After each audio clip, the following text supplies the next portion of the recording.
Merci, caporal. Madame.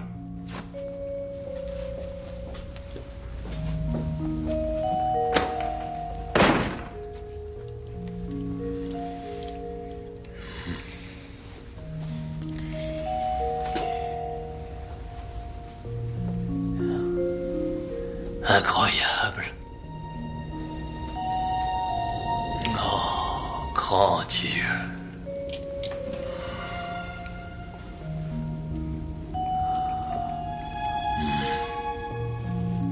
Je ne m'attendais pas à revoir cela. 935 grammes de substances cristallines qui jusqu'à présent ont résisté à toute tentative d'identification. Imperméable à l'acide et entièrement résistante à une foreuse à pointe de diamant. Pourquoi Gibber n'a-t-il mis cela dans cette malle? Dites-moi ce qu'est cette chose, monsieur Wells. Ce n'est pas tout à fait la bonne question. Cela n'a pas toujours été une boule grise sans éclat, absolument pas. C'était même un objet magnifique en soi.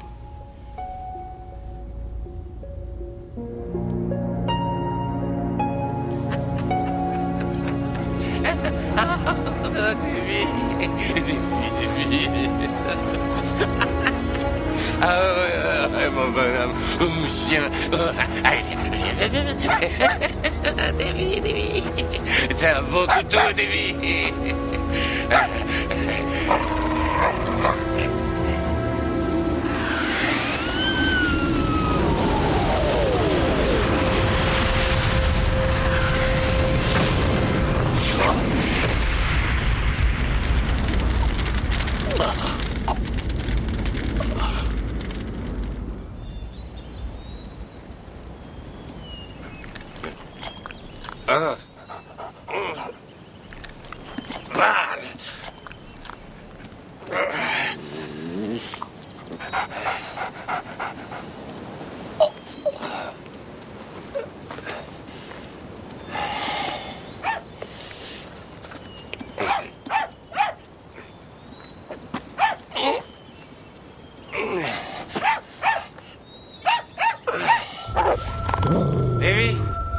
Davy. Qu'est-ce que t'as? Oh mon Dieu. Davy, reviens ici.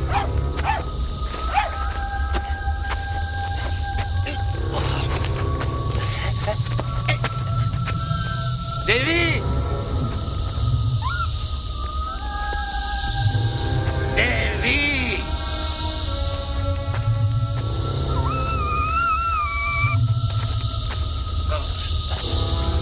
T'es où, mon bonhomme?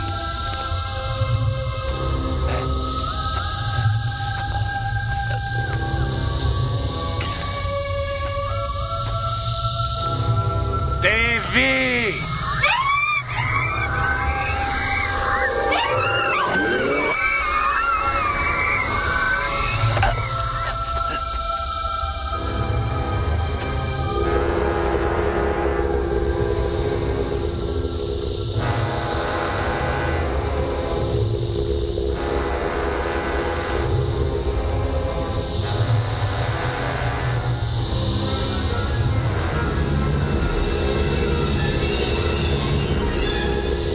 Bonjour, monsieur Cartwright. Bonjour, Mademoiselle Appleby. Robbins.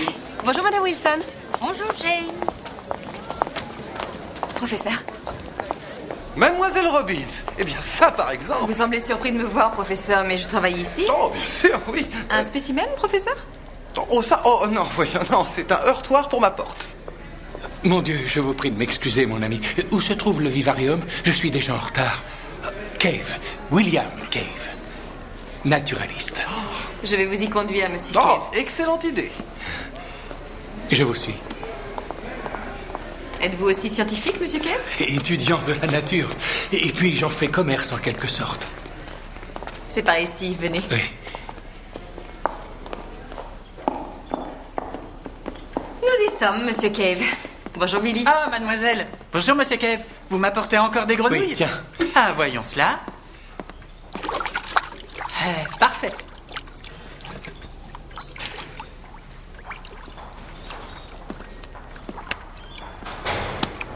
Un shilling? Comme c'était convenu? Oh, bonté divine, je suis encore en retard. Je suis toujours en retard. Elle va me tuer cette fois, c'est certain. Je parle de Madame Cave, ma chère et tendre épouse. Que Dieu la bénisse. Si vous avez besoin de quoi que ce soit... William Cave. Au revoir, Billy. Naturaliste et antiquaire.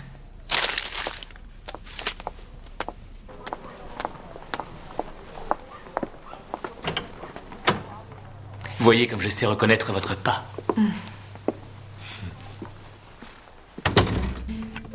C'est curieux. Quel étrange personnage. Il n'est qu'à 2 rues d'ici.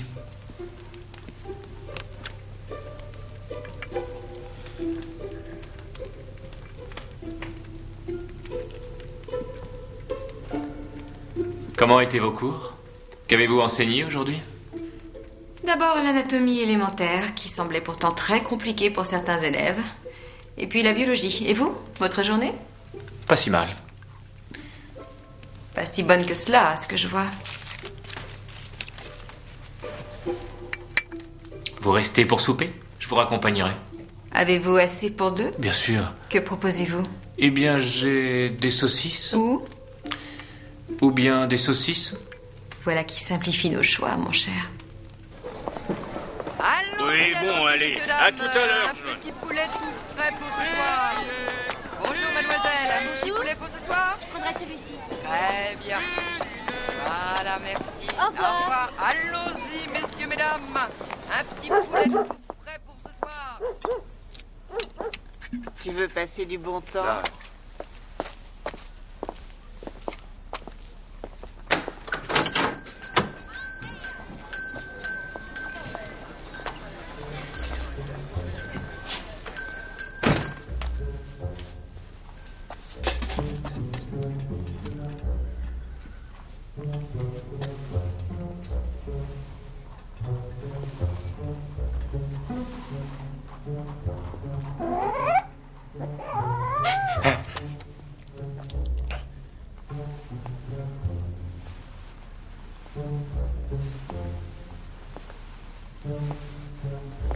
Je cherche Monsieur Cave, je m'appelle Skinner. Il est en retard, comme d'habitude. Il sera même en retard à son enterrement. On a discuté, lui et moi, de... Discuter de... Monsieur Cave et moi avons parlé d'une petite négociation. À quel sujet? J'ai dit que j'apporterais un certain objet aujourd'hui même et... Bon, eh bien, montrez-moi cela. Cet objet est exceptionnel. Monsieur Cave et moi avons convenu d'un prix. Oh oui, je n'en doute pas.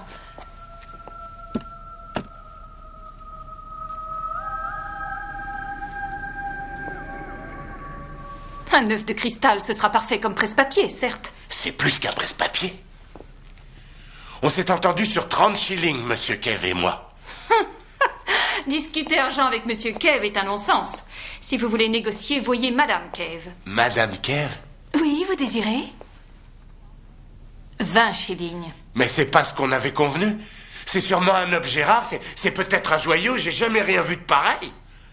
Oh, parce que vous êtes un expert en ces choses-là. C'est 20 shillings pour un presse-papier. Et c'est généreux, mon cher. C'est un bel objet, cela dit. Bien fini. Aucun doute là-dessus.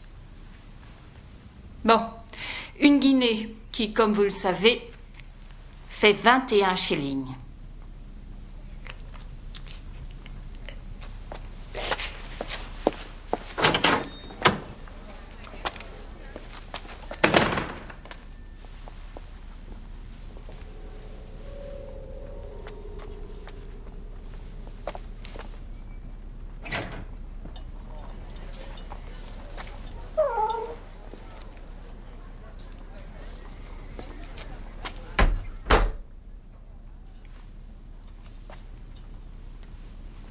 Et où étiez-vous passé depuis tout ce temps?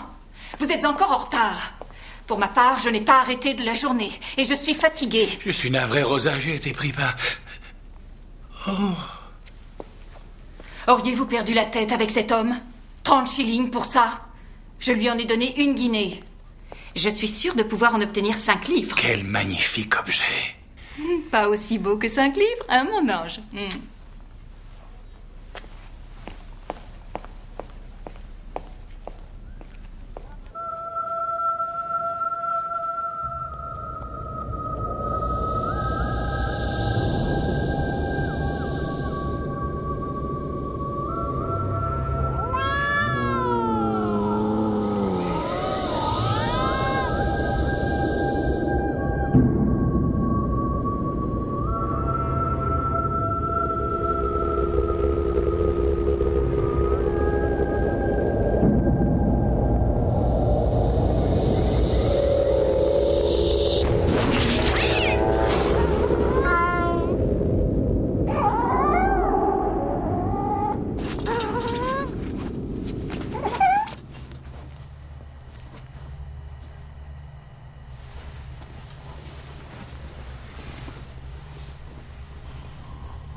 Merci, Robert. Je vous en prie, madame. Au revoir, monsieur. Au Bonne revoir. journée. Au revoir. Je retourne à ma classe.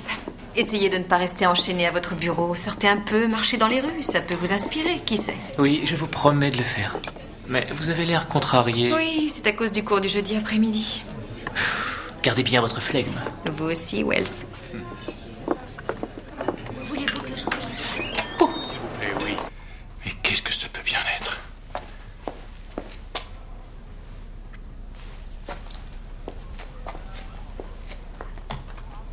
Allez-vous cesser de tripoter cette chose? Vous me fatiguez à tourner en rond comme cela. Avez-vous entendu ce que je viens de dire?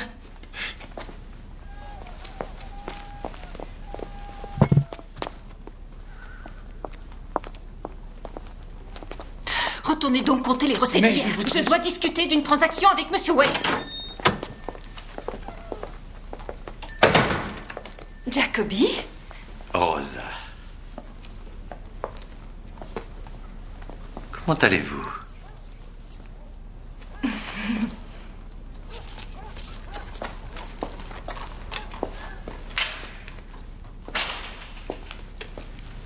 C'est du toc. Pacotille. Verroterie. Il n'y a là aucune matière à transaction, ma chère Rosa. Une autre fois. J'ai un autre objet à vous montrer. Quelle drôle de chose. Un presse-papier? Pas précisément, mais Puis-je? je vous en prie. C'est bien la première fois que je vois un objet aussi curieux que celui-là. Retournez à vos livres.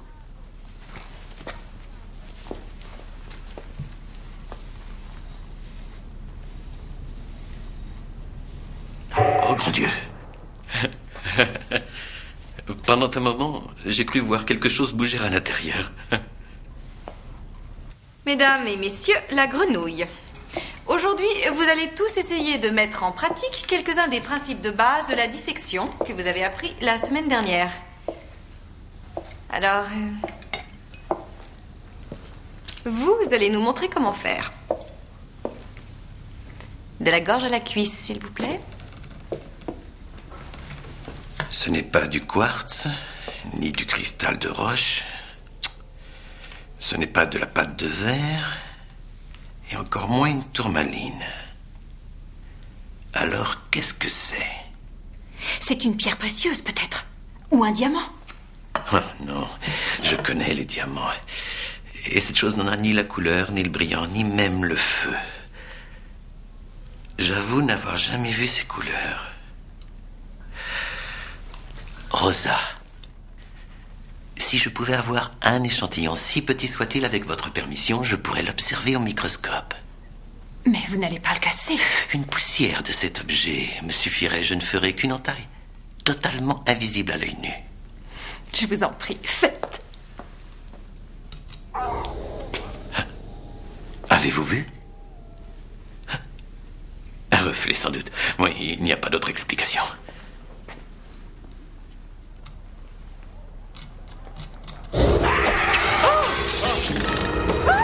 Que s'est-il passé?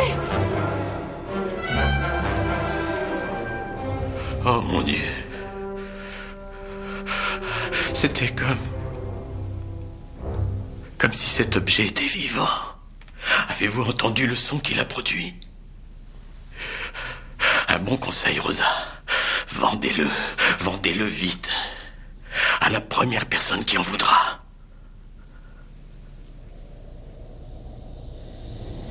Un être vivant?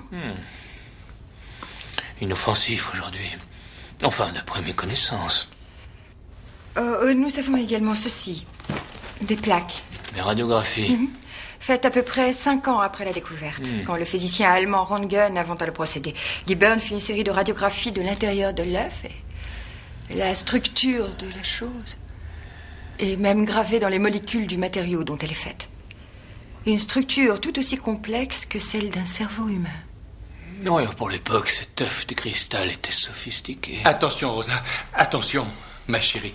Avec ces objets que vous rapportez, il n'est pas étonnant que nous n'ayons pas un penny de côté. Vous n'êtes même pas bon pour le commerce. Je crois, Rosa, je vous en supplie, laissez-moi parler, s'il vous plaît.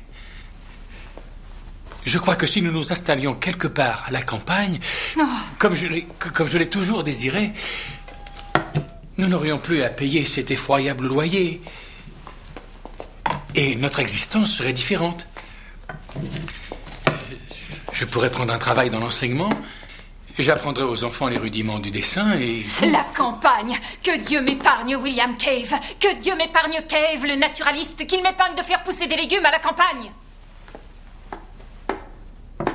Sachez que jusqu'à mon dernier souffle, nous resterons ici. Passez-moi le plumeau qui est là.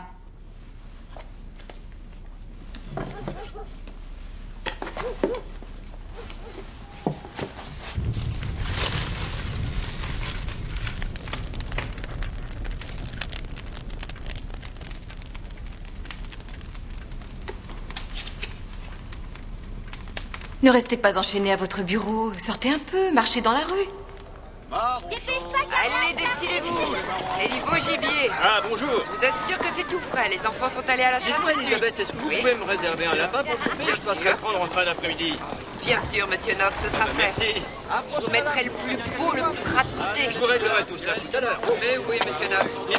Un peu de plaisir? Non, non, merci. Ouais, voilà.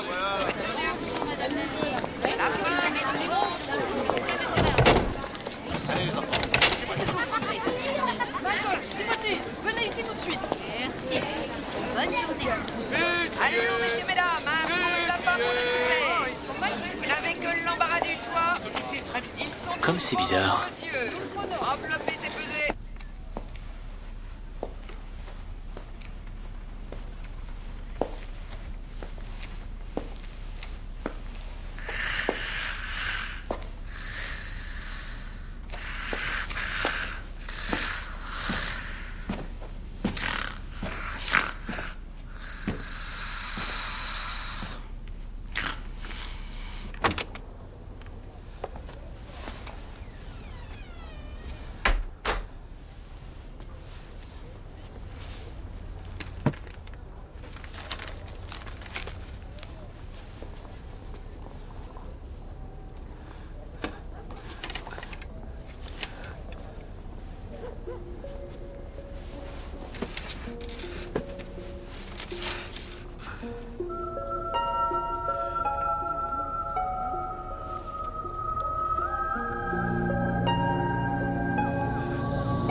Signale, Cave, que notre boutique est fermée. Et qui sait, il se peut que le client le plus gros que nous n'ayons jamais eu se soit arrêté. Mais qu'a-t-il vu? Alors, qu'a-t-il trouvé? Oh, je n'en sais rien. Porte close, voilà ce qu'il a trouvé. Et qu'a-t-il fait? Il a passé son chemin et a dépensé tout son argent dans une boutique qui était ouverte. Rosa, vous savez bien que nous n'avons jamais de gros clients et que personne ne vient le jeudi après-midi. Ni aucun autre après-midi de la semaine. Et vous, pendant ce temps, vous trafiquez je ne sais quoi dans le noir avec cette chose. Je me demande ce que vous lui trouvez.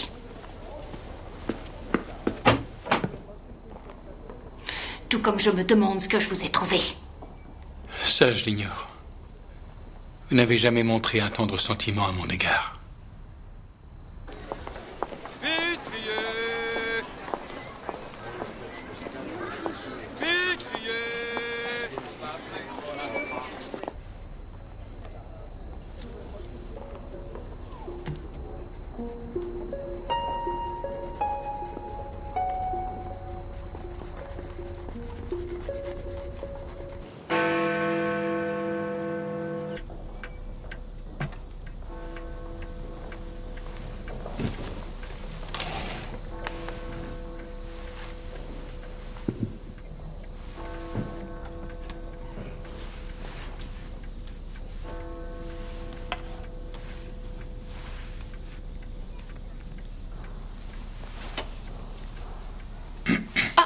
Monsieur Cave, que puis-je pour vous?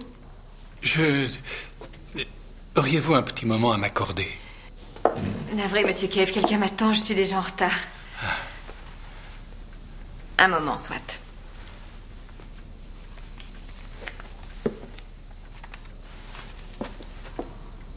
Mais quelle horreur, qu'est-ce que c'est? J'espérais que vous pourriez me le dire. Je suis resté aussi fidèle que j'ai pu à ce que j'ai vu. Vous avez réellement vu cette créature? Savez-vous ce que c'est à tout hasard? J'ai étudié des espèces qui vivent dans le désert, mais j'avoue n'en avoir jamais observé de ce genre. Seigneur Dieu, où avez-vous vu cela? C'était impressionnant. Je ne saurais vous donner les mensurations de cette chose, mais ça avait la taille d'un humain. La taille d'un humain? Oh, désolé pour le retard, Wells. Mon Je Dieu. suis prête. Si nous voulons aller à l'Alhambra avant que le Oh spectacle... mon Dieu. Dites-moi en plus, monsieur... Monsieur Cave. Monsieur Cave. Une fenêtre donnant accès à un endroit absolument différent, une autre contrée. Plutôt un autre monde. C'est fabuleux. Alors ce serait une sorte de vision à distance. Cette fenêtre est produite en quelque sorte par votre œuvre de cristal. C'est cela. Tout ceci est un peu fantastique. Fantastique. Dans ce cas, comment qualifier le fait de parler dans un combiné relié à un câble de métal, lui-même relié d'un pays à un autre, où deux personnes peuvent s'entendre et échanger un dialogue, se donner des nouvelles, parler du temps qu'il fera le lendemain. Cette invention-là n'en est pas moins fantastique. Et c'est notre avenir, c'est le téléphone. Ah oui, j'en ai entendu parler. Hein? Par ailleurs, ce n'est pas une hypothèse, cela reste un phénomène que l'on voit de ses yeux, n'est-ce pas, monsieur Cave?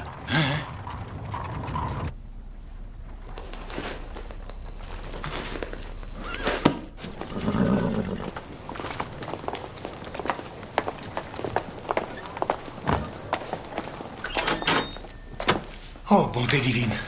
Vendu. Je l'ai vendu pour 4 guinées et en moins de 2 jours, comme je l'escomptais. J'ai bien peur qu'il y ait un problème. Lequel? Une offre antérieure, je l'avais déjà vendue avant que monsieur n'arrive. Et comme d'habitude, vous êtes en retard, Cave. Le révérend vient à l'instant d'acheter l'œuf. Je suis vraiment navré, révérend, nous n'aurions pas dû l'exposer. Pour combien l'avez-vous vendu? 6 guinées. Et qui a pu vous l'acheter? Qui? Eh bien... Monsieur, ici présent. Et il vient chercher son acquisition. Ah, dans ce cas, je ne peux que m'incliner, c'est légitime. Cela va de soi. Vos 4 guinées, révérend? Et vos 6 guinées, s'il vous plaît, monsieur.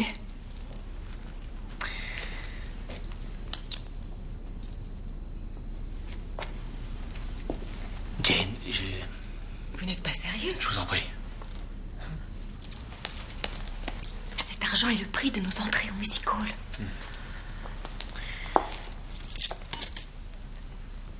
Merci.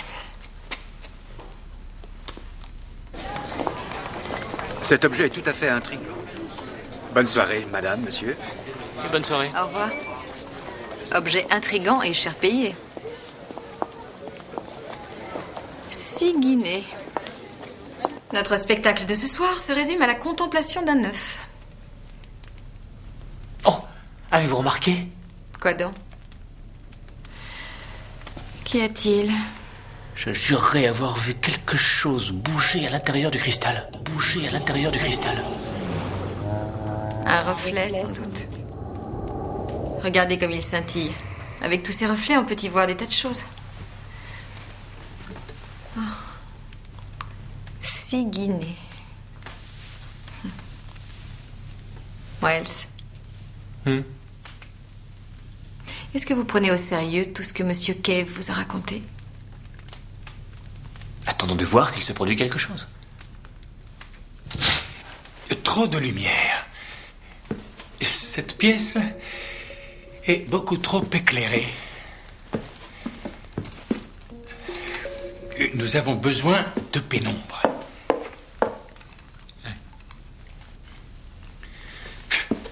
Sinon, ça ne marchera pas. Voilà. Ouf, excusez-moi.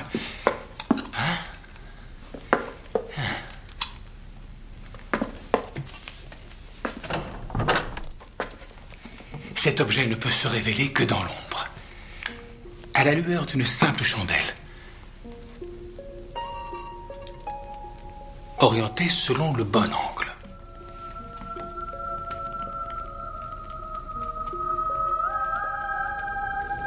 Comme ceci.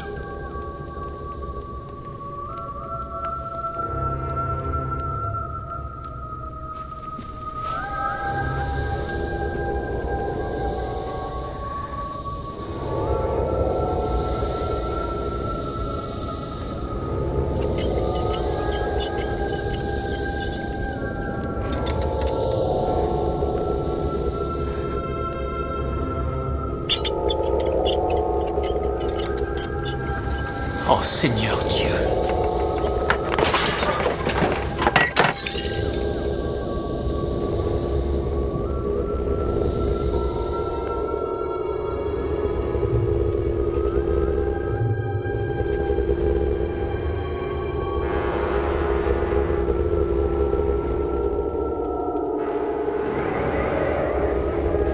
Cave.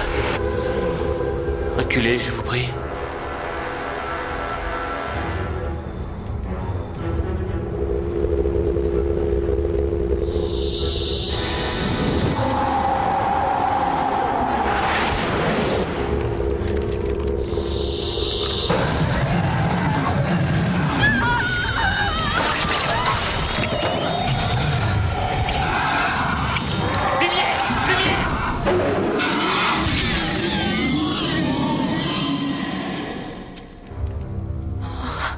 Wells,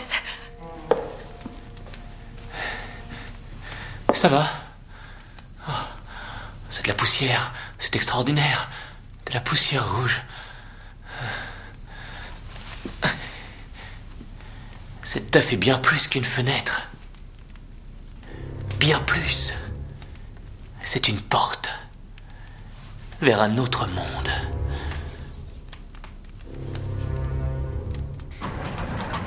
En pleine lumière, il est inerte. Tout comme dans le noir total. Et c'est uniquement à la lueur d'une flamme, selon le bon angle, que la chose se déclenche. si j'avais ouvert les portes un moment plus tard, vous auriez tous deux rejoint cette créature en son monde. Quelle que soit cette chose, elle est dangereuse. Demain, nous la porterons à Gibburn. Lui sera en mesure de l'observer en lieu sûr. C'est peut-être le début d'une toute nouvelle recherche scientifique. Cette créature, qu'est-elle, Wells? Et que nous veut-elle? Je n'en ai pas la moindre idée.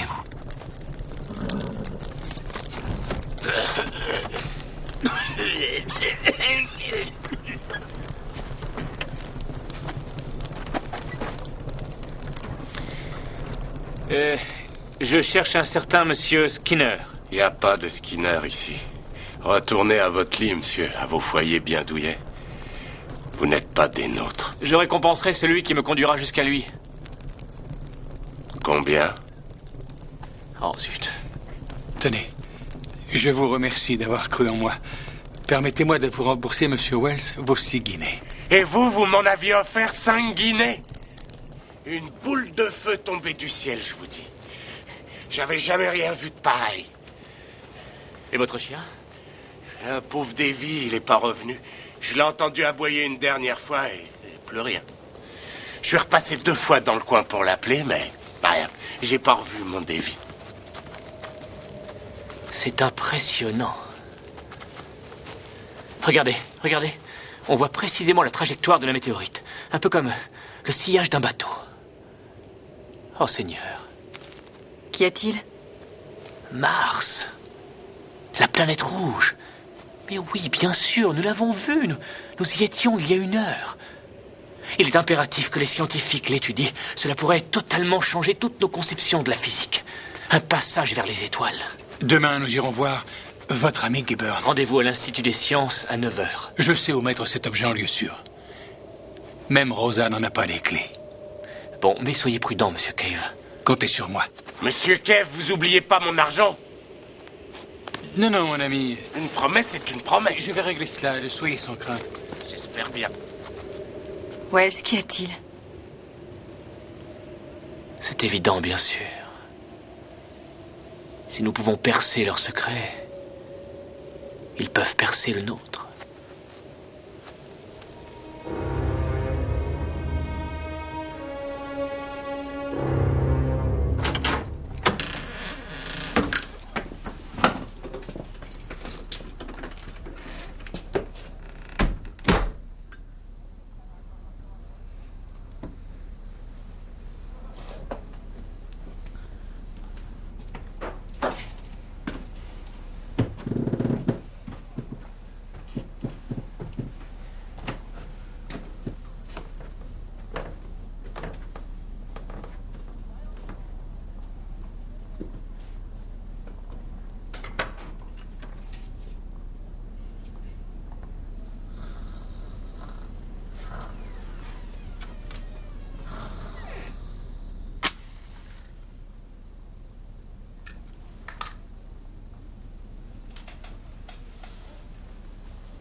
croyez sincèrement que c'était un martien? Vous l'avez vu vous-même? D'où croyez-vous que vienne cette poussière rouge? Pourquoi un passage entre les planètes? C'est pour eux une autre façon de voyager. S'ils ont une infrastructure, elle n'est certes guère différente de la nôtre. Alors il pourrait s'agir de cousins éloignés. Des cousins éloignés. Vous le pensez vraiment ou vous me taquinez? Les deux, bien sûr. Vous savez ce qui m'ennuie? Quoi donc? Je me demande ce qui est arrivé à ce chien. Wells, vous avez un don. Celui de poser des questions étranges. Je suis arrivée, merci de m'avoir accompagnée. Oh, je vous en prie. Rendez-vous demain matin? Ce matin, en fait.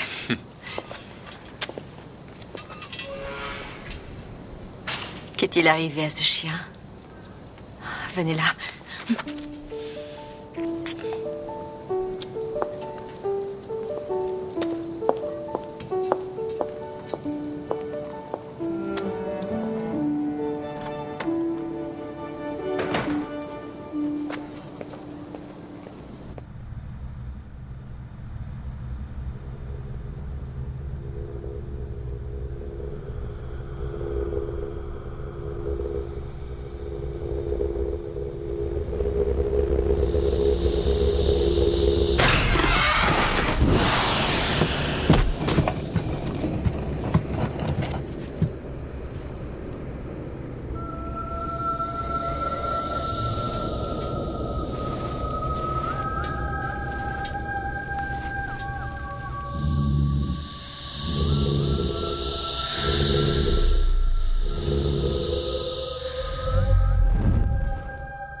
Ma chère Rosa, je suis vraiment désolé. Il semble qu'une fois encore, je sois en retard. Cette poussière rouge présente des indications de fusion. Une sorte de mélange de silicate fondu à haute température. Y aurait-il un volcan sur Mars dont la lave aurait provoqué la fusion de ces minéraux? Quand arrivera-t-il, votre monsieur Cave? Wells, vous semblez inquiet. Qu'y a-t-il? Monsieur Cave est en danger. Regardez ce lézard. Eh oui, c'est évident, regardez autour de vous!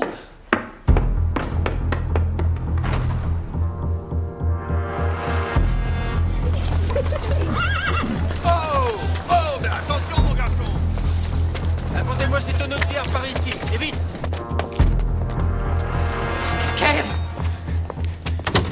Monsieur Cave? Oh, Monsieur Wells. Je suis navré d'avoir manqué notre rendez-vous. Il s'est produit un événement au beau milieu de la nuit qui, je l'avoue, a changé totalement mon existence.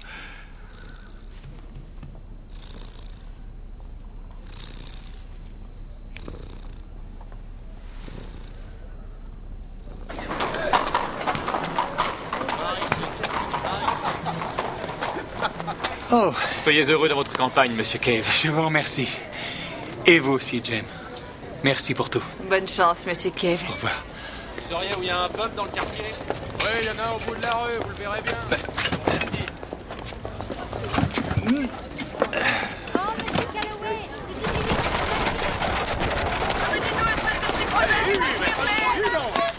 Cet objet est totalement inerte et ne présente plus aucune énergie.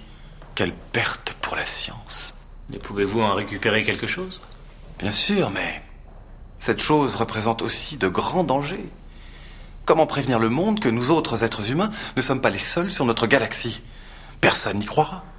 Mais ne pensez-vous pas que certaines personnes puissent être autant influencées par la fiction que par les faits?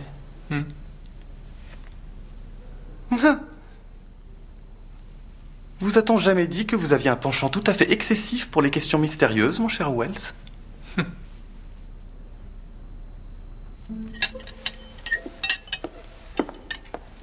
Quelle perspective macabre pour des expériences. Pourquoi enlever un chien et Madame Cave? Sinon pour les soumettre à quelques expériences de leur institut martien. Il reste à espérer que ces mystérieux habitants soient doués de compassion. Mais vous me parliez d'un son. Un son très mélodieux. Un peu comme le chant d'une sirène. Comme une fleur remplie de nectar afin d'attirer les abeilles. Eh bien, ce son est le nectar de l'esprit humain. Quelle imagination.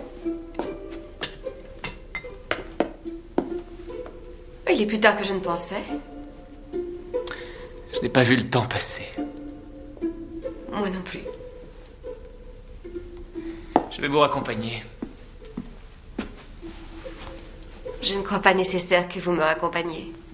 À moins de mal interpréter notre situation, je... Non, ça ne me pose pas... Wells.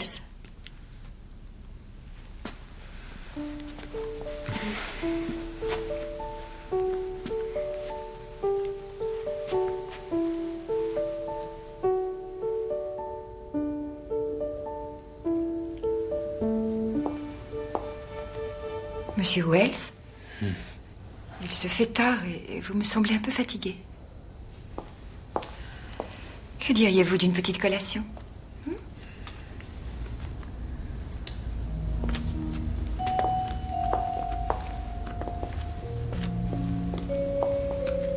Ce livre que vous avez écrit, La guerre des mondes, était-ce votre façon à vous de dire au monde qu'il existait une vie intelligente sur d'autres planètes? Intelligente et quelque peu hostile. Par ici, Monsieur Wells.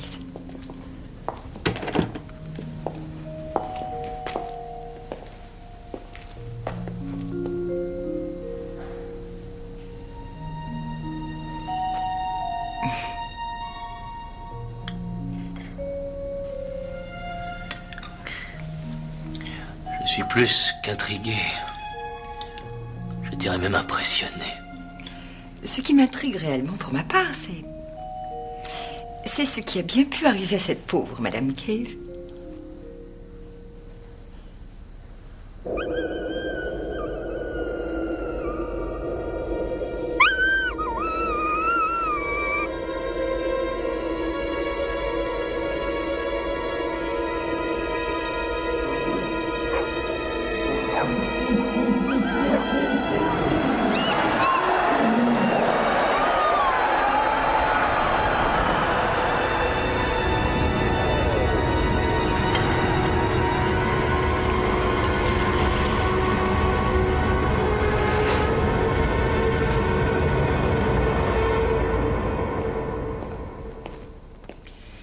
Tout bien réfléchi, je crois qu'un petit cognac ne serait pas de refus.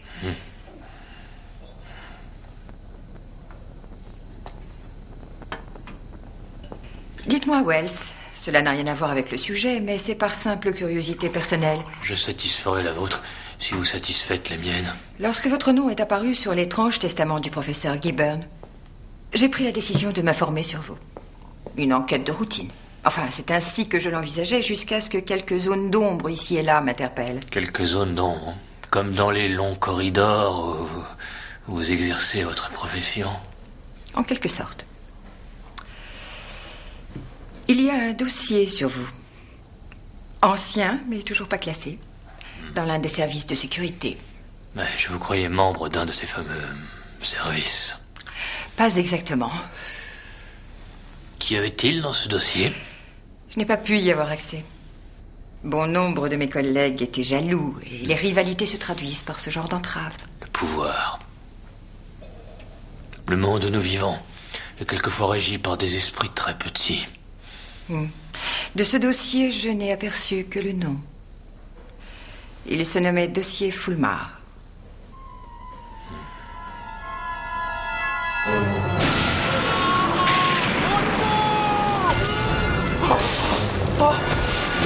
Accrochez-vous!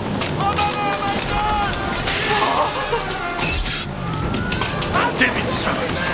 Oh mon Dieu, le générateur, regardez! Que s'est-il passé? Je n'en sais rien. Une surtension, certainement. Davidson, gardez votre calme. Je vous en prie, mon ami. Laissez-moi vous aider. Oh, mademoiselle Robbins, est-ce bien vous? Oui, monsieur Davidson, prenez ma main.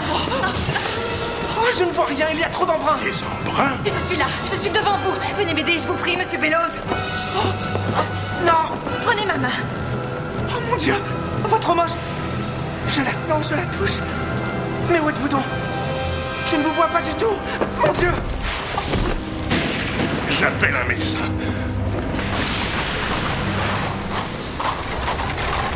Oh là, oh! Allez-y!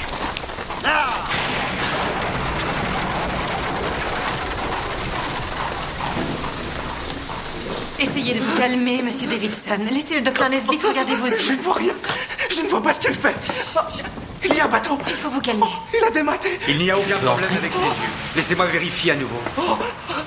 Suis-je mort de cœur? Calme, Davidson. Que se passe-t-il? Il n'y a aucun signe de traumatisme, ni aucune lésion dans ses yeux. Allons, Mais de toute calmez-vous. évidence, il hallucine. Il se peut qu'il y ait un hématome sous-dural ou une lésion Mais cérébrale. son état va-t-il s'améliorer? Je ne saurais le dire. Calmez-vous, calmez-vous. Nous allons vous emmener quelque part où nous pourrons vous prodiguer des soins. Où allons-nous? Oh, mademoiselle Robbins? Oh oui, je suis là. Vous êtes là? Oh, mais... Je suis navré d'en arriver là, mais je ne vois guère d'autre solution. Le bateau! Il est là! Il va couler! Sèche-le sur les rochers! Allons, essayez de vous calmer, jeune homme. Oh mon Dieu! Un rocher! Maintenez-le bien, je vous en Attention. prie, maintenez-le bien. Restez calme. Aidez-moi! Montez, messieurs. Maintenez-le bien. Du calme, Davidson, du calme.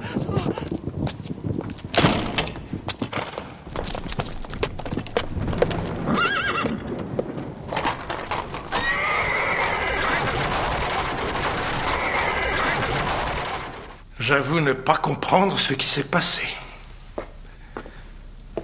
Je ne saurais l'expliquer. Peut-être une surtension. Ah oui, sûrement quelque chose de ce genre, mais j'avais pris mes précautions. J'étais loin d'imaginer qu'il y avait un quelconque danger. C'était impossible. Allez dire cela à Davidson. Mademoiselle Robbins, si j'avais eu ne serait-ce que l'ombre d'un doute quant au risque que ce petit encourait, croyez bien Bon, que... il se fait tard. Nous devrions tous rentrer chez nous.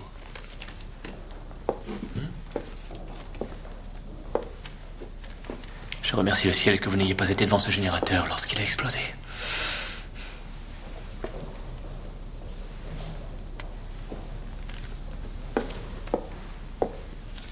Je vais rester encore un peu et essayer de comprendre.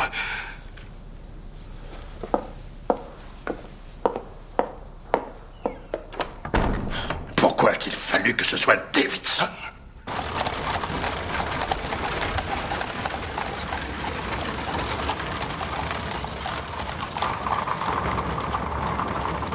Combien en avez-vous eu 3. Oh, vous êtes sûr d'aller bien? Oui, je suis seulement un peu secouée. J'appréhende pour demain. Vous ne devriez pas. Et remercions le ciel qu'il y ait un lendemain. Pourquoi diable êtes-vous allé aider le professeur Bellows? Par pure compassion. Voyez-vous, J'ai su qu'il utilisait Davidson comme assistant. Et si vous connaissiez Davidson, vous ne laisseriez personne seul en sa présence, surtout avec un générateur puissant comme celui-là. Même pas Bellows. Vous en voulez vraiment à ce monsieur? Il a bien failli tuer la femme que j'aime. Et qui plus est, il n'a pas la moindre idée de ce qui s'est produit. Je ne saurais le respecter comme professeur. Selon vous, que s'est-il passé? Je ne suis pas physicienne, j'exécutais ses ordres. Lorsqu'il a branché les fils, le courant est passé dans le générateur. Il y a eu un bourdonnement. L'engin a grondé de tous côtés. Et puis ensuite, il y a eu cet étrange silence, un silence total, suivi d'un éclair d'une lumière intense. Et où se trouvait ce pauvre Davidson? Évidemment, là où il n'aurait pas dû être. Face à la bobine, lorsque celle-ci a explosé au beau milieu des éclairs. Mais ça, c'est tout Davidson. Que va devenir ce pauvre jeune homme maladroit? Mon Dieu, il ne le méritait pas. Il ne semblait pas vraiment à la hauteur pour assister le professeur. Ma foi, certes, mais il se trouve qu'il est le neveu de Frédéric Masterman. Le doyen, oui. Mais son neveu reste un piètre assistant de laboratoire, comme je l'ai toujours pensé. J'ai peur de la réaction de Masterman lorsqu'il apprendra. Mais vous n'avez rien à vous reprocher? Je ne suis pas censée être présente à ses expériences, je vous le rappelle.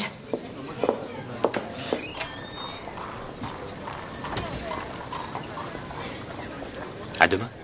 Oui, à demain.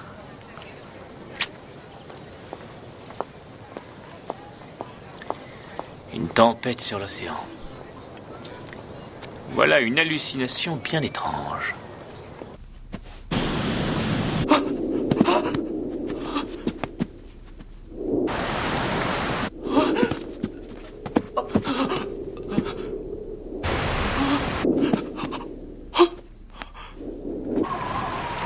Bonjour, monsieur Davidson.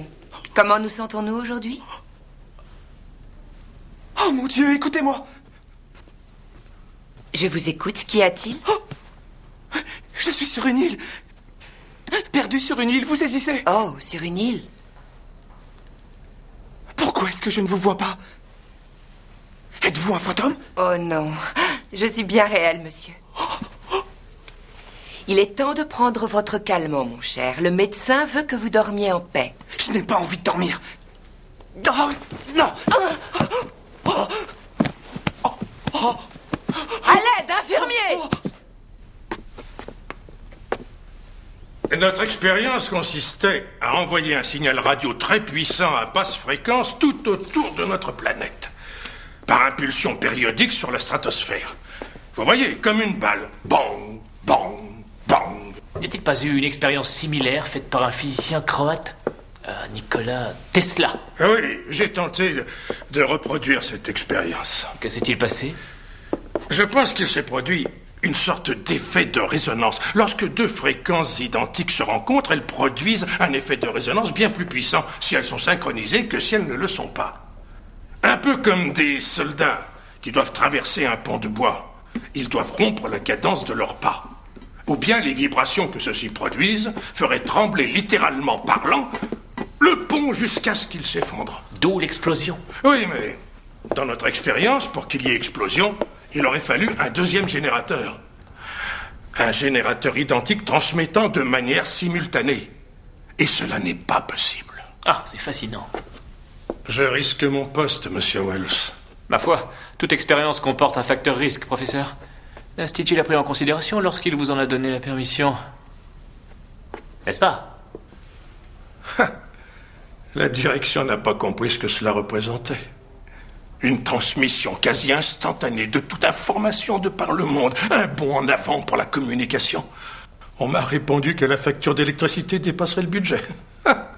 Je ne pouvais plus attendre. Jane aurait pu attendre. Davidson aurait pu attendre. Je suis désolé. Bonjour, Whittaker. Le professeur Gibbon n'est pas là? Il se remet doucement d'une méchante grippe, monsieur Wells. Il n'est jamais malade? Oh, il s'est administré à lui-même le virus à des fins expérimentales. Ah, voilà qui lui ressemble bien. En parlant d'expérience, peut-être pourrez-vous répondre à quelques questions concernant celle de monsieur Bellows? Mais bien sûr.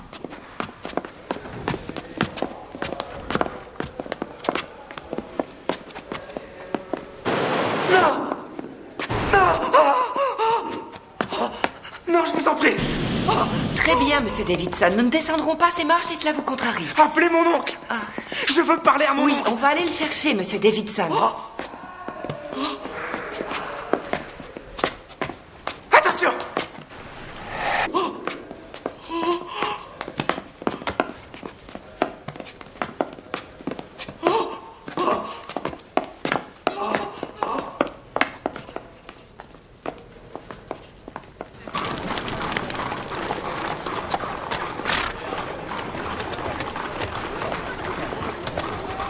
Attends.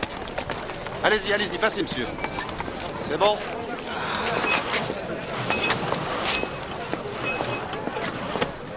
Voilà pour vous. Merci. Puis-je vous aider, monsieur? Oui. Savez-vous ce que c'est? Une bobine de Faraday, monsieur. Je suppose qu'elle provient de votre usine. Ah oui, c'est fort possible, nous en fabriquons beaucoup. Monsieur Perkins. Une minute, ça. Mes collègues, le docteur Bellows m'a dit que vous l'aviez conçu spécialement pour lui. S'il vous plaît. Je ne saurais vous le dire.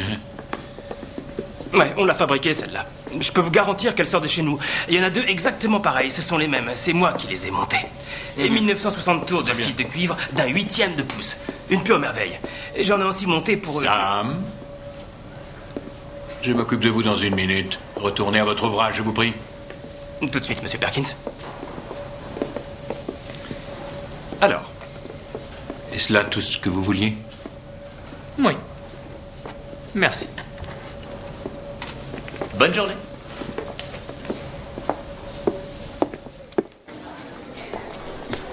Oh, ça s'est rafraîchi, on dirait. M'en parle pas, il fait un froid de canard.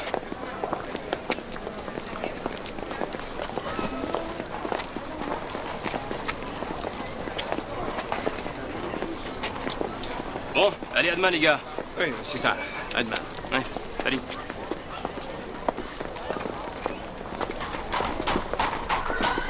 Bonsoir, Molly. C'est à moi une pinte de ta meilleure bière, s'il te plaît. Oui. Je vous l'offre. La même chose, je vous prie. Oui. 1960 tours de fil de cuivre, c'est impressionnant. Fait avec une machine, bien sûr. Non, l'ami. Tout est fait à la main. Vraiment? En fabriquer 2 a dû prendre du temps. Puis-je savoir qui voulait l'autre? C'était une commande spéciale. Pourquoi vous me posez la question?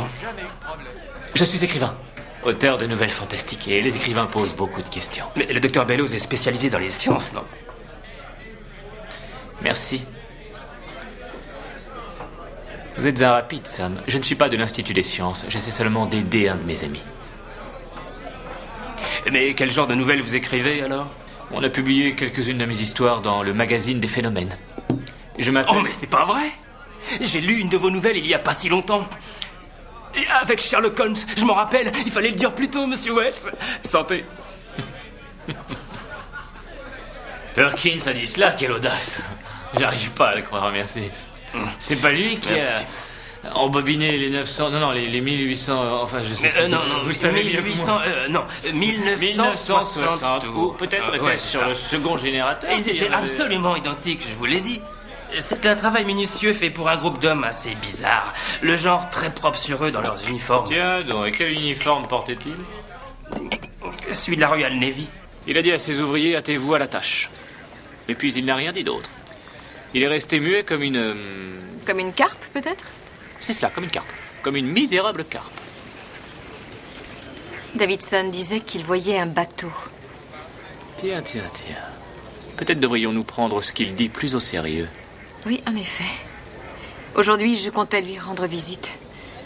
Je me fais du mauvais sang pour ce jeune homme.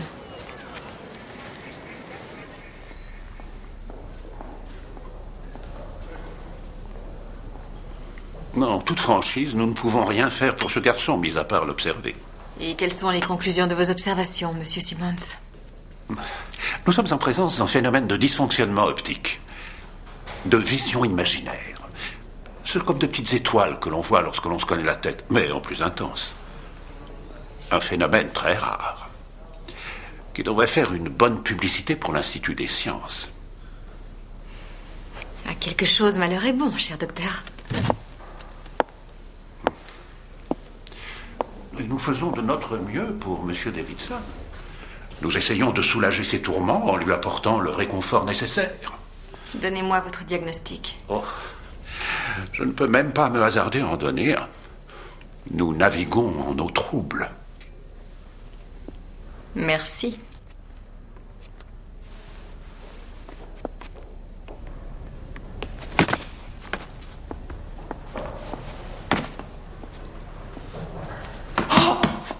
Relevez-vous, monsieur Davidson. Oh, attendez, j'ai vu quelque chose par terre.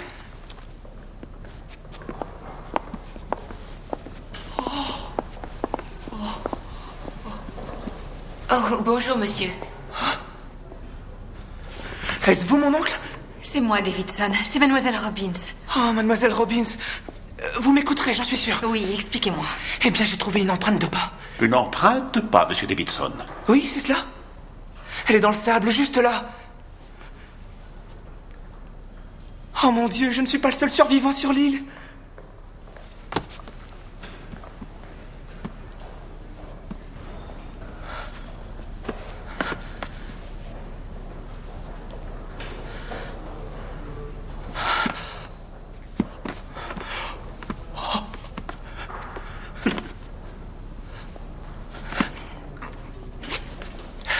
Il y a une veste. Je ne peux pas la ramasser. Pouvez-vous nous la décrire? C'est une veste de marin. Elle fait partie d'un uniforme. Oh Seigneur. Mon Dieu, mais que m'arrive-t-il? C'est absolument fascinant. C'est la création d'un monde imaginaire. L'angoisse et la peur provoquent une psychose chez le sujet. Celui-ci imagine tout un monde dans lequel il peut s'échapper et se réfugier. Non. C'est faux. Je n'imagine rien, j'y suis. Je suis bien là. Sur une île déserte, je le vois. Suis-je fou? Oh non, ne me dites pas ça, pitié. Aurais-je perdu la raison? Oh, je déteste ça. Je vous en prie, sortez-moi de là. Je vous en prie, pour l'amour du ciel. Allons, allons, je vous assure que vous n'êtes pas fou, Davidson. Et je vais vous sortir de là, je vous en fais la promesse.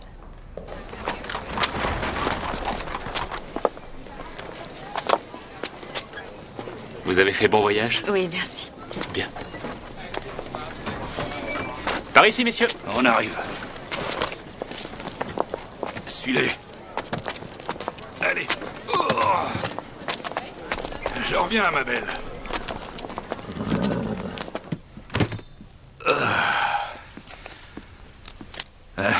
Merci, belle dame. Vous emménagez ensemble, alors. Eh bien, bonne chance. Au revoir. Au revoir. Je vous remercie. Bien, mon garçon.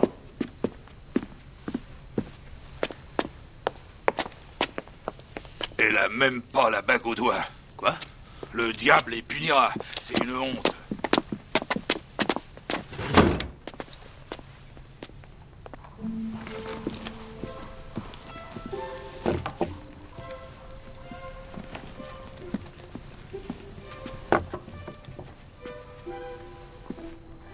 Vous semblez un peu contrarié. Merci. Quelque chose me préoccupe. Pas à notre sujet. Oh, Wells, quelle idée. Vous savez bien que c'est le plus beau jour de ma vie. Non, c'est au sujet de Davidson. Il décrit cette île avec tant de détails. Et savez-vous ce qu'il a vu? Non. Un uniforme de la marine. Pure imagination? Oh non, le pauvre Davidson n'en a aucune. Mais je ne peux pas m'empêcher de le croire. C'est plus fort que moi.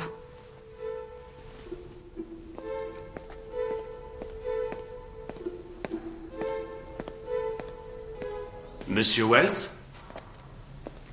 Vous avez des peintures magnifiques. Certes, nous en sommes très fiers. Que puis-je pour vous?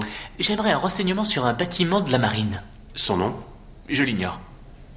Sa destination? Non, et je ne connais pas non plus le port de départ, mais j'ai peut-être la preuve que ce bâtiment a coulé il y a 2 jours ou qu'il a fait naufrage sur une île.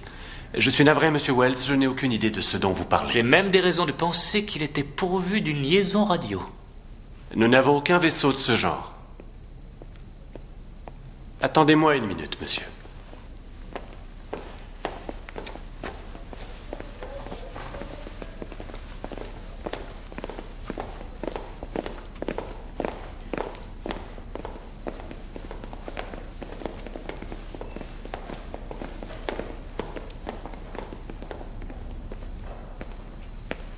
Le commandant Hapgood va vous recevoir, monsieur.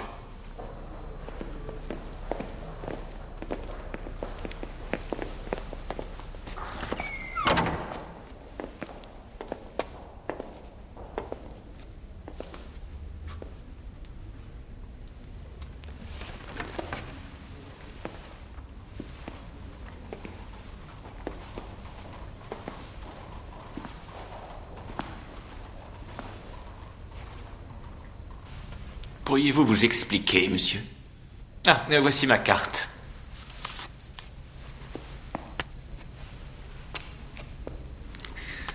Un écrivain.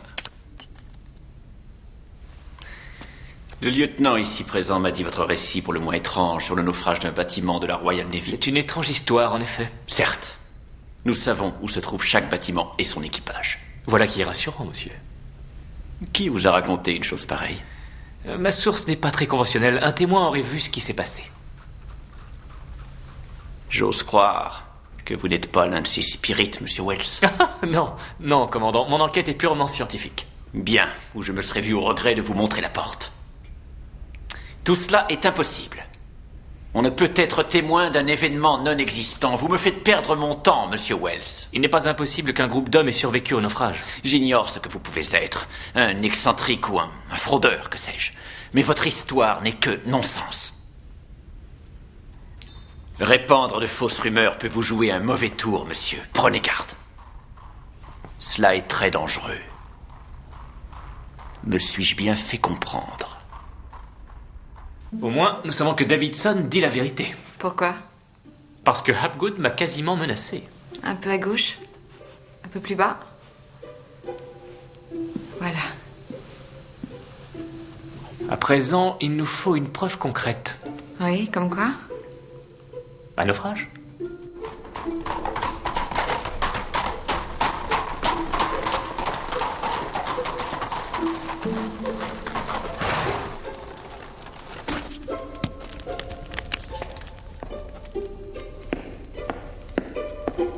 Oh, soyez le bienvenu, monsieur.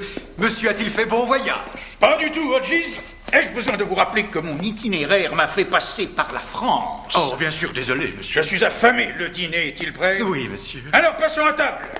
Ah, dites à mon neveu que je l'attends. Je suis au regret de vous informer que monsieur Sidney n'est pas ici, monsieur. Et pourquoi cela? Où diable est ce jeune fou? C'est-à-dire qu'il est... Ah, bien parlé, Hodges. Ah, docteur... Une minute. Je reviens. Ah, je suis content de vous revoir, mademoiselle Robbins, mais aucun changement depuis hier. Monsieur Wells, ici présent, aimerait lui parler. Êtes-vous un collègue de monsieur Davidson? Je suis écrivain. Pas journaliste. Un écrivain scientifique. J'aurais aimé m'entretenir avec ce malheureux jeune homme et ensuite vous demander vos impressions personnelles sur l'observation de son cas, Dr. Simmons. Le public serait ainsi avisé de la façon dont un grand professeur qui est au sommet de sa carrière en psychiatrie, si vous me permettez l'expression, se retrouve face à un phénomène des plus bizarres de l'esprit humain. Dans ce cas, j'espère faire toute la lumière sur ce sujet.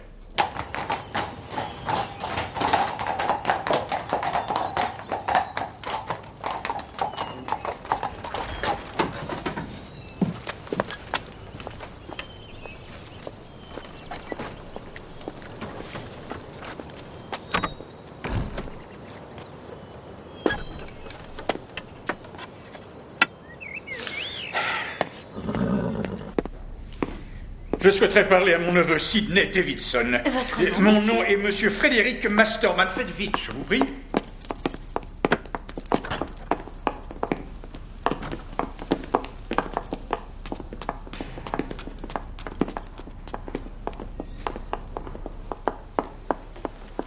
Un dénommé Frédéric Masterman veut voir Davidson. Oh mon Dieu, très bien, merci. Oh, excusez-moi. Monsieur Masterman voudrait voir son Ah, neveu. oui. Il semble que ce soit un jour de visite pour monsieur Davidson. Un des membres de sa famille est ici. Je compte l'accueillir personnellement, mais sans doute en avez-vous entendu parler? Monsieur Frédéric Masterman de l'Institut des sciences. C'est l'occasion ou jamais de vous présenter à lui.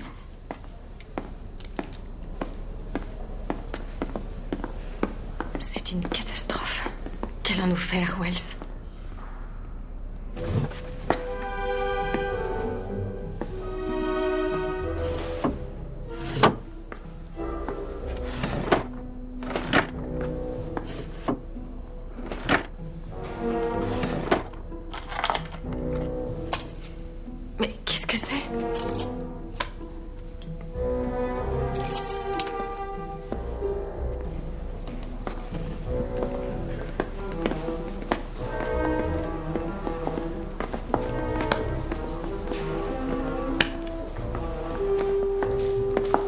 Docteur Simon? Monsieur Frédéric, c'est un immense plaisir. Parlez pour vous, monsieur. Je veux une réponse directe. Êtes-vous la personne responsable de l'internement de mon neveu? Je vous assure que Sidney reçoit des soins appropriés et une attention particulière. Pourriez-vous être plus clair, docteur? Mais il est en de très bonnes mains. En de très bonnes mains. Baliverne, conduisez-moi à lui tout de suite.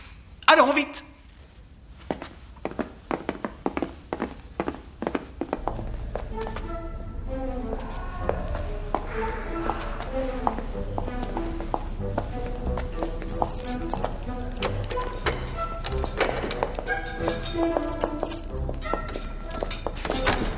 Ça y est.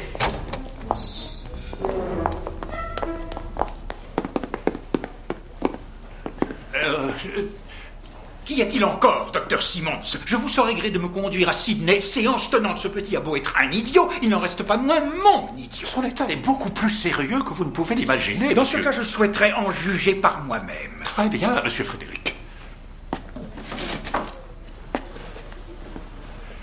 Mes clés ont disparu. Pour l'amour du ciel, monsieur, vous êtes en charge de cet hôpital et vous papillonnez tel un incompétent. Allons en route.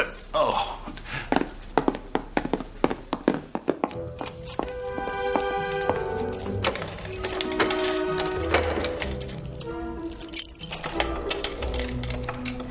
Puis-je essayer?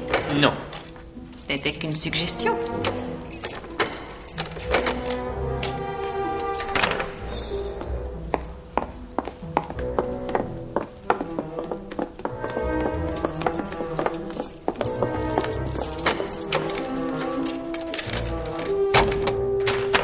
Nous avons de la chance. Davidson? Sydney? Monsieur Davidson? Bon.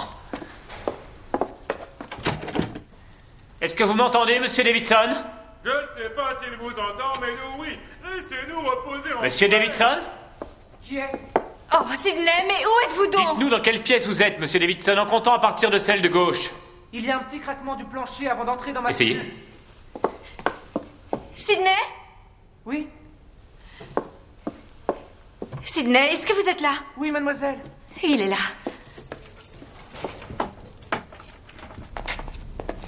Qu'est-ce que c'est que cela? Une camisole et une canule? Quel genre de soins prodiguez-vous, docteur Simmons?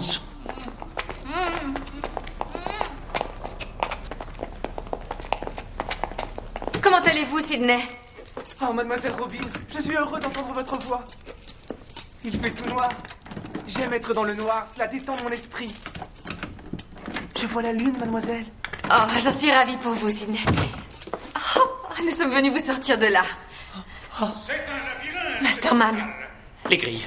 Vos explications ne me satisfont pas. Et votre neveu est un cas extrêmement intéressant, monsieur Masterman.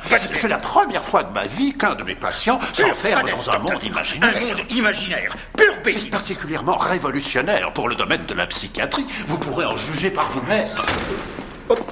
Mais qui êtes-vous? Le bonjour, monsieur. Ouvrez donc cette porte. Ouvrez-la tout de suite. C'est un ordre. Allez chercher le deuxième jeu de clés, je vous prie. Dites, Sydney, y a-t-il un autre moyen de sortir? Oh oui, il y a une porte de sortie. Laquelle, dites-moi? Tout près d'un arbre dont le tronc grince. Je ne l'ai pas vu, mais j'ai pu l'entendre, certes. Oh, pour l'amour du ciel, montrez-moi. Nous allons devoir attendre. Un nuage cache la lune pour l'instant. Merci, Wilson. Monsieur Frédéric. Essayez cette porte. Oh, voilà un vacarme. Ne pouvons-nous point être en paix? Oh, pourquoi est-ce que vous me regardez de la sorte, monsieur? Nous avons tous de la paille dans les cheveux. Nous sommes tous des hommes de paille. Mais allez-vous-en. Je suis terriblement navré, monsieur. Oui, oui, n'oubliez pas de fermer la porte à clé.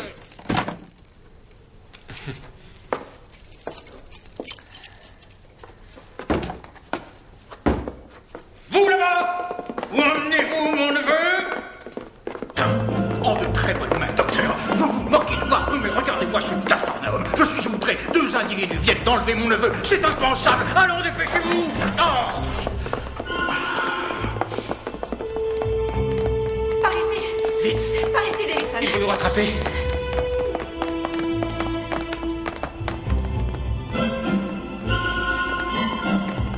Préparez l'attelage, Hodges. Préparez l'attelage.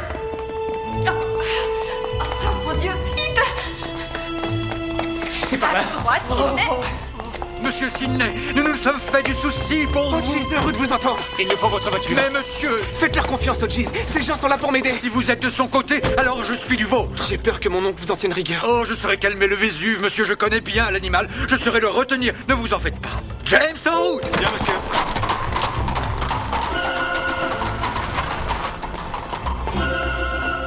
Ah, monsieur Frédéric. Hors de mon chemin, Ojiz. Arrêtez! Halte! Halte, malotru!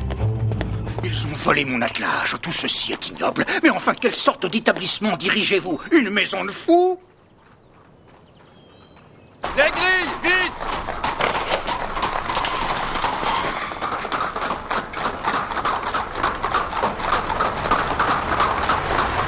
Nous allons nous occuper de vous, Davidson.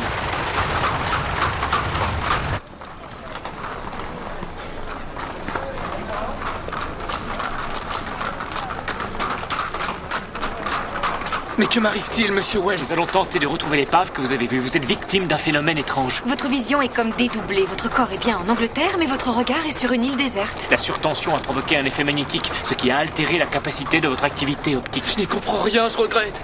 Cessez donc de vous inquiéter, Sidney. Tout rentrera bientôt dans l'ordre. Mais nous devons retrouver l'épave. Nous allons trop vite, je n'y vois rien. Sommes-nous près ou loin de l'endroit où vous avez voulu Je n'en sais rien du tout. Oh Seigneur, Qu'y a-t-il? nous sommes sur l'océan. Nous voguons sur l'océan.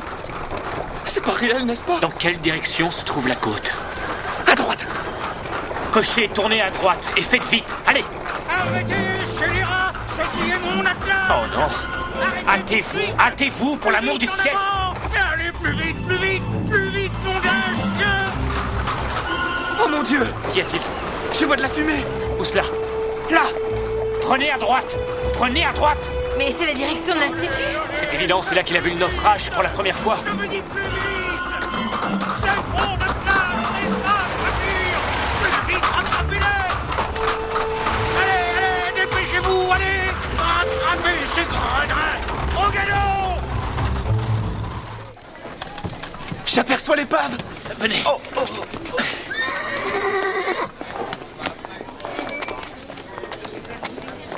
C'est un tout nouveau projet. Vous m'en direz des nouvelles. Oui, ça y est. Je la vois. C'est le Fulmar. Oh, il y a un homme. Là-bas. Il est en vie. Il est vivant.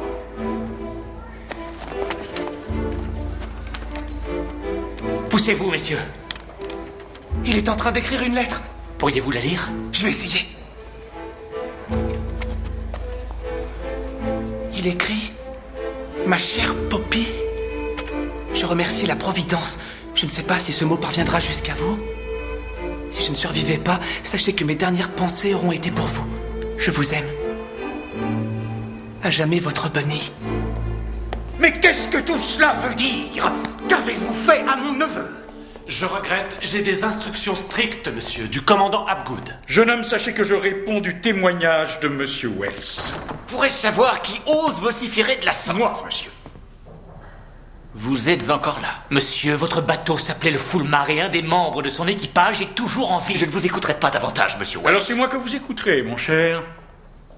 Qui diable êtes-vous, monsieur? Frédéric Masterman, doyen du vénérable Institut impérial de sciences et de technologie de Londres. Monsieur Wells a un fait grave à vous communiquer. Tout ce que nous savons est que son surnom est Bunny. Mon Dieu, vous en êtes sûr? Il a signé sa lettre Bunny, adressée à une jeune femme. Enfin, je crois. Une jeune femme dénommée Poppy. Atkins. Parbleu, c'est Atkins. Comment le savez-vous? Il était premier lieutenant sur le Fulmar. Il est fiancé à ma cousine, il l'appelle Poppy. Elle-même le surnomme Bunny. Ah, vous m'en direz tant. Et comment avez-vous appris tout cela? Une malheureuse expérience a inversé la polarité du cortex visuel d'un jeune homme ayant reçu une décharge magnétique La extrême. science est compliquée, certes, mais la vérité ne l'est en aucun cas. Monsieur, s'il y a une chance qu'Atkins soit sain et sauf...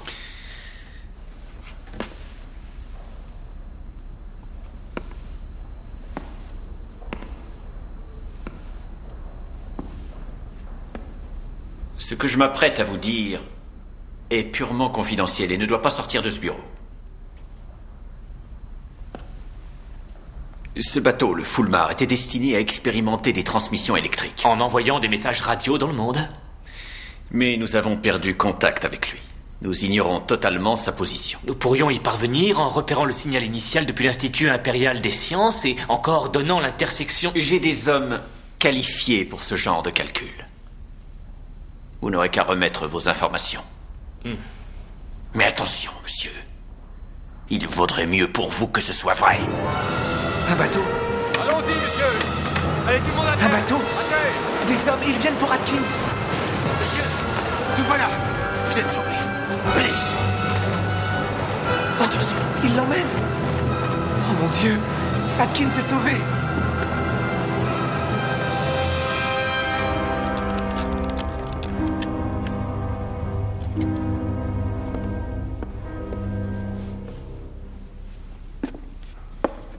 Êtes-vous sûr que ça va fonctionner, professeur? Oui, une fois que nous mettrons sous tension, le signal qui a affecté la polarité de son aire optique devrait faire le processus inverse. Et toi, es-tu sûr de vouloir tenter cette expérience? Oui, mon oncle. Cela ne peut être pire que ce que j'endure. Bon, c'est bien, mon garçon.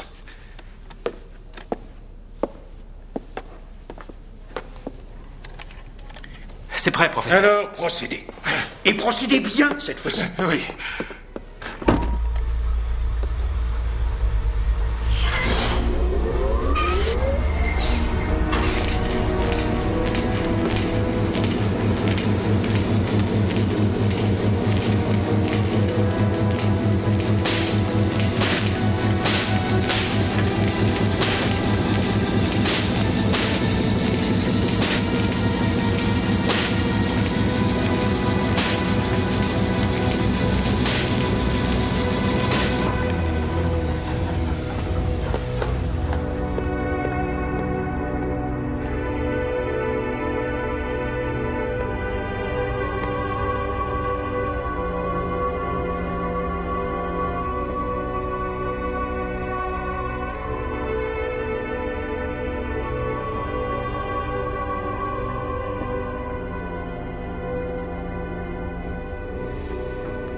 Je vois.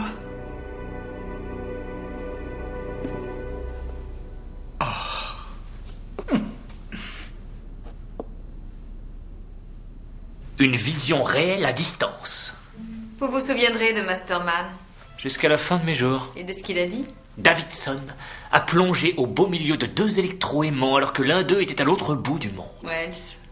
Ce qui a provoqué un bouleversement tout à fait étrange de ces éléments rétiniens. Il a dit: quelle femme remarquable, votre Jane, prenez-en grand soin.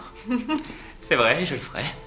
Conclusion, il serait donc possible d'être visuellement dans une partie du monde et physiquement dans une autre. Je suis physiquement proche de vous, au cas où vous ne l'auriez pas remarqué. Pas à l'autre bout de notre planète? Ah oui, j'en suis heureux. Alors nous pouvons dire que cette histoire se termine bien? Je dirais même très bien.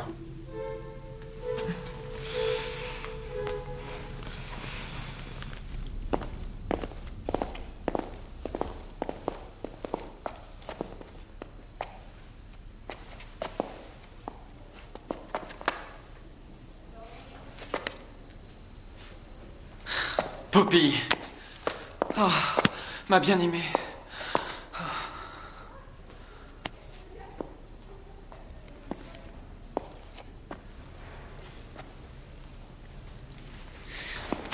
Je rends hommage au rescapé héroïque que vous êtes. Je suis moins héroïque que vous l'avez été, mon ami, à travers votre cauchemar.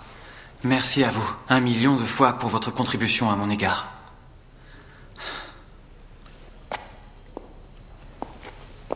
Merci, monsieur. Voilà pourquoi la Royal Navy avait un dossier sur vous. Le commandant Hapgood devait être furieux. Hélène, ayant satisfait votre curiosité sur ce sujet et bien d'autres points, à votre tour de satisfaire la mienne. Dites-moi ce qu'est ce mystérieux endroit secret aux corridors interminables. Cet entrepôt désaffecté, sans aucune adresse. Qu'est-ce que cet endroit? La nourriture y est bonne, cela dit. Où votre chef s'approvisionne-t-il? Ceci est classé top secret.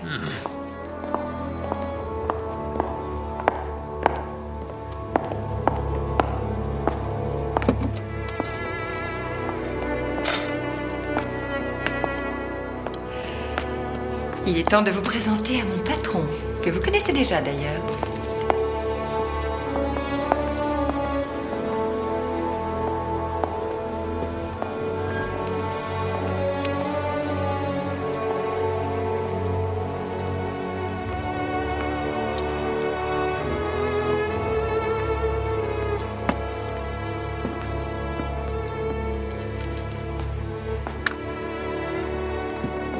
Whittaker. C'est pour moi un plaisir de vous revoir, mon cher Wells. Par tous les saints du ciel.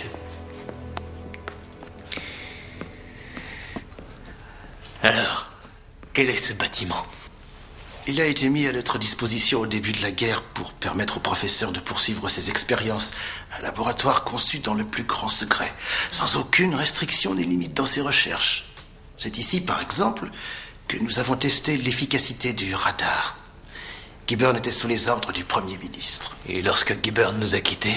Ma foi, je l'ai remplacé. Le professeur a insisté. Et vous poursuivez les recherches? Il y a un monde nouveau et dangereux auquel nous devons être prêts à faire face. La bombe atomique, la guerre bactériologique, le contrôle de l'esprit humain. La guerre, le pouvoir. Quel monde bizarre. Oui, il y a tant de maladies à soigner, de sources de puissance à développer, sans parler d'effets physiques étranges à explorer. Il y avait un petit flacon dans la malle du professeur avec un peu de liquide que j'ai prélevé. Venez, vous verrez par vous-même.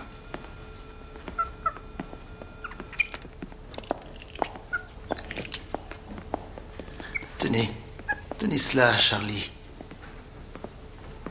Non, par ici, Wells.